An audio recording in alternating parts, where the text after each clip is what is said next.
righty, welcome back. All right, let's do a little wake-up call. Let's bring you up to speed. We went to bed last night, Donald Trump leading in many of the swing states and leading by healthy margins in Georgia, in Pennsylvania, in Michigan, actually. Arizona was a close call. Nevada was damn close.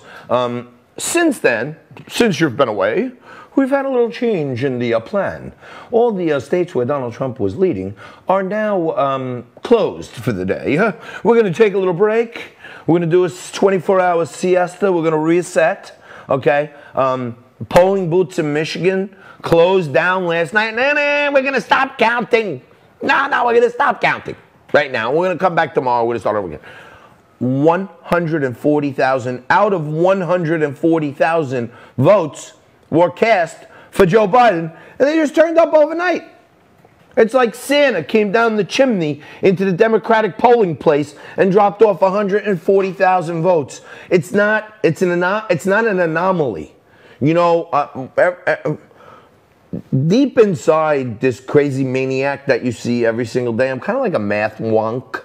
You know what I'm saying? And there's a thing called like the mean. You know, there's the mean, the mode, the median, and all that other good stuff. But there's like the mean, okay? And then there's the outlier. Then there's this little sliver of like the black swan, like the double thing you didn't think of, okay? And then there's the like anomaly, like that should never happen. We're trying to figure out scientifically how that happened, okay? It's not a mean, it's not a mode, it's not a medium, it's not an outlier, it's not an anomaly, it's fraud when 140,000 people in the same county all voted for one candidate. There's not one person who said, maybe, let's make it 139,999. Because I kind of like Trump, or I like Kanye, maybe, or something, okay? So, don't be fooled. Don't sit there and start texting me, JT, what do we do? Hello. You know what? I'm not making fun. I don't know what to do. But what I'm doing here is I'm trying to be here every day and talk to other people and bring back more information and maybe rile up the masses, maybe keep the masses awake. You know, there's this whole thing out there that there was supposedly this awakening. If you're not,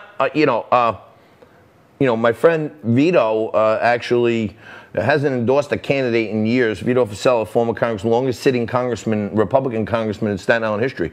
He endorsed Nicole in the race, and it was kind of out of character for a guy like him. He's a real straight-laced Congress guy, and he's a fun dude. But he said, in his endorsement, this chump may not be woke, but I'm wide awake. And it was a really good quote, so I'm not stealing it. I'm giving it to him.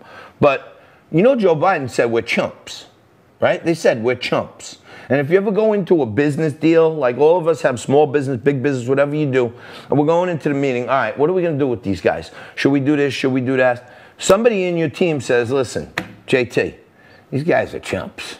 Okay, that means they're dodo birds. Okay, they're throwing money away. They're irregular. They're uncareful. Whatever it may be, chump is not a good thing. Joe Biden said last week, "We're chumps." Okay, and the chumps ain't woke, just so you know.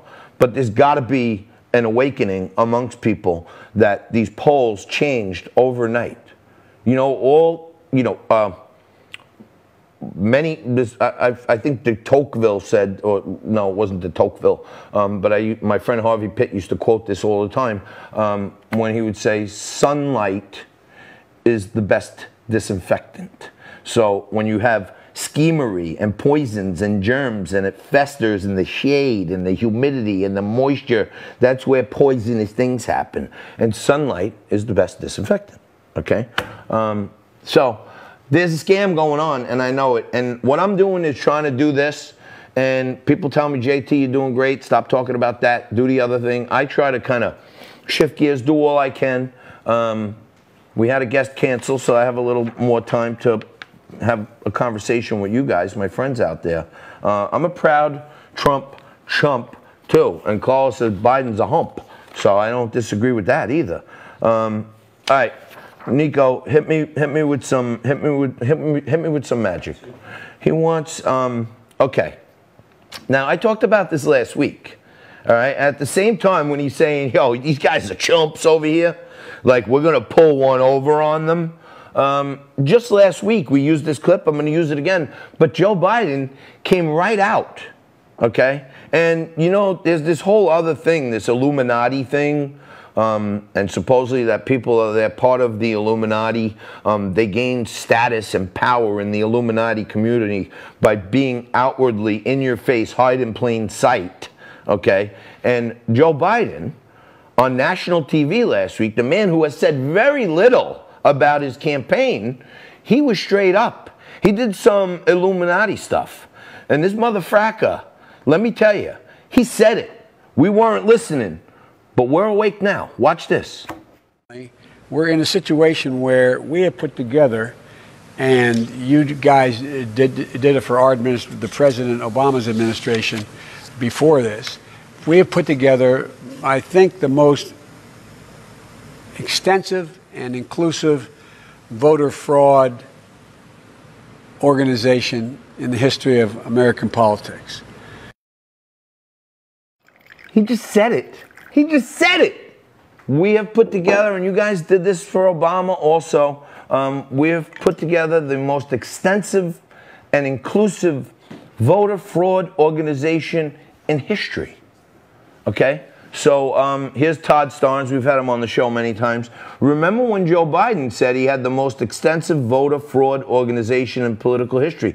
Turns out that was not a gaffe. So he wasn't gaffing it when he said that.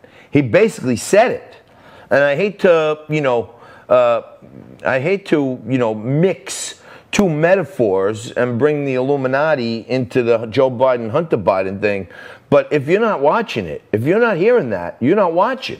Because he said we put together the most extensive voter fraud organization in history. So this has been planned for a little while. He told it to us on TV. He's hiding in plain sight. Those are extra credit points. Those are little smiley faces and stars over in Illuminati world. But you figure, hey, listen, if I'm going to lose in the end, I might as well get a few points with the home team. But, you know, okay. We're trailing by like 1 million and change votes in the popular vote, and that's including new votes that just emerged last night, like 140,000. But you know what? Trump, who's been working his tail off. Nobody works like this motherfracker right here, okay? And he got out there and thanked the millions of people who supported him. Watch this. I thank the American people for their tremendous support. Millions and millions of people voted for us tonight. And a very sad group of people is trying to disenfranchise that group of people. And we won't stand for it. We will not stand for it. We will not stand for it. And, you know, Mike Pence, this guy's calm, cool, collected, man of the Lord, believes that everything is God's plan. He's always on point. Here's Mike Pence saying, we will win. And, I mean, that's like when Mike Pence, he's not known for exaggeration and stuff. He's kind of reserved dude. When he comes out and says something, it sure don't make me feel like he's exaggerating. Watch this. Thank you, Mr. President. I want to join you in thanking more than 60 million Americans who have already cast their vote for 4 more years for President Donald Trump in the White House. And while the votes continue to be counted, we're going to remain vigilant, as the President said. The right to vote has been at the center of our democracy since the founding of this nation, and we're going to protect the integrity of the vote. But I really believe with all of my heart, with the extraordinary margins, Mr. President, that you've inspired in the states that you just described, and the way that you launched this movement across the country to make America great again, I truly do believe, as you do, that we are on the road to victory, and we will make America great again. Thank you, Mr. President. So, Mike Pence, this guy don't play, if you know what I'm saying. He don't play. He ain't out there hypothesizing and exaggerating and conflagrating. He's just like, he's a solid, steady dude. And he said, we're going to win. We're going to prevail. And I know he thinks everything's God's plan, just like we all should think that everything's God's plan. But in God's plan, we always look for the bright side of things. I like the laws of attraction, where you kind of hope for positives and they come to you. We got the Senate and we got the Supreme Court. 1 to go. 2 down, 1 to go. Quick break. Come back with more Liquid Lunch right after this.